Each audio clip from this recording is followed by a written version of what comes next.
Okay, so macam mana Boleh. daripada servis roket boleh berani gila quit? Pasal terus jump Oh, ke yang buat full time borang ni lepas servis roket kan? tak. Lepas tu ada kerja company lain. Oh, ada kerja company Masa lain. tu nak pivot ke IoT, Mhm. tapi bila kerja company tu dalam 3 bulan tu nampak agak macam lebih baik belajar sendiri macam tu lah. Lebih kurang macam tu.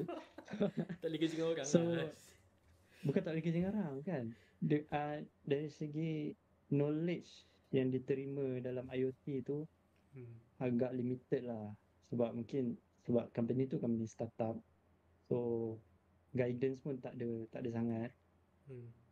So dia punya dari segi knowledge tu limited sikit. Dan lepas tu baru berhenti. Tapi sebab masa tu memang borang dah start ada revenue dah.